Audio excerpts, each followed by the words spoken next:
3 days after the election, President-elect Donald Trump is already making waves in Washington.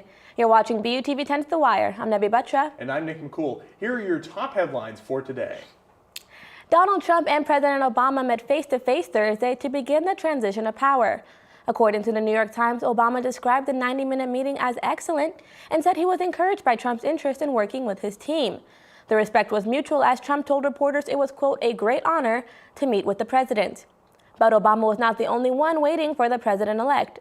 Protesters lined outside the White House Thursday as anti-Trump protests continued to break out across the nation. CBS News reports thousands of people in New York, Minneapolis, Los Angeles, and other cities gathered to say Trump was not their president. The president-elect addressed the protests for the first time Thursday night, tweeting that they were, quote, unfair and the media was to blame. Continuing our political coverage overseas now, we head over to Nick McCool. Islamic State forces gathered villagers as human shields in war. According to the Washington Post, militants kidnapped thousands of civilians this week as ISIL forces their way north to Mosul.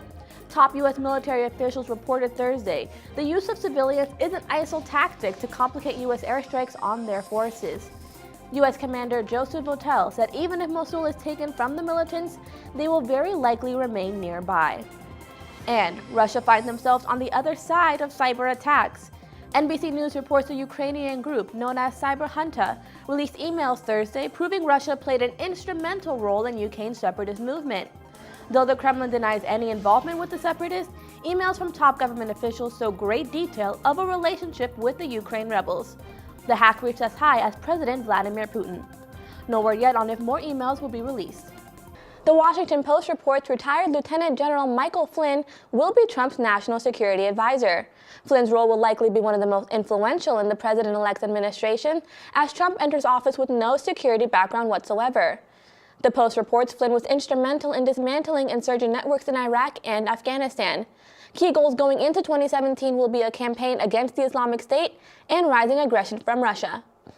And President Obama did not shy away from discussing Russia Thursday as he spoke in Germany. According to CNN, Obama seemed to have lost his reassuring tone from last week and warned of a new global environment that would be a, quote, meaner, harsher, and more troubled world, end quote, and that Trump should not be too eager to make deals with President Putin. This week marks Obama's final foreign tour as president. And with more U.S.-Russia relations news, we head over to Nick McCool. Hi, Nick. Our top story today, astronaut John Glenn passed away Thursday at 95 years old. According to the Boston Globe, Glenn became the first American to orbit the Earth in 1962.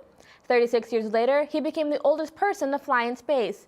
In the time of the Cold War and space race, Glenn was a symbol of American pride and continued to hold that title throughout his life. Glenn was later elected 4 times into the U.S. Senate. He was arguably one of the most iconic and beloved characters of the 20th century. No word yet on the official cause of death.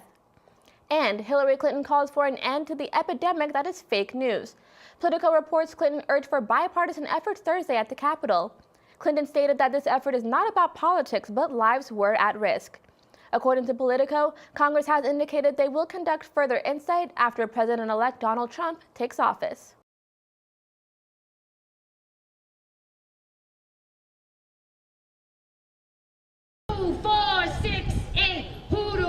Appreciate Trump, yeah, Trump. One more. While the rain may have poured, Boston City Plaza was flooded with the cries of Trump supporters who gathered to make sure the world knew her lives matter. Tom Mountain, Trump's director of Jewish outreach, was eager to do just that. The Bill and Hillary legacy is one of lies, deceit. It's almost a gangster culture. They lied about everything. While the main focus of the day was denouncing Democratic nominee Hillary Clinton, Mountain and others were sure to remind me who they were all there to support.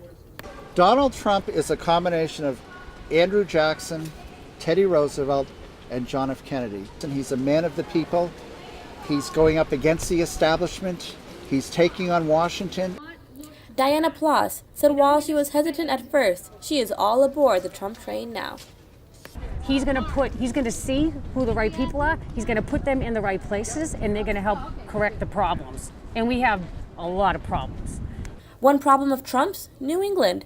Though he falls behind in each state, his supporters are aiming to finish strong.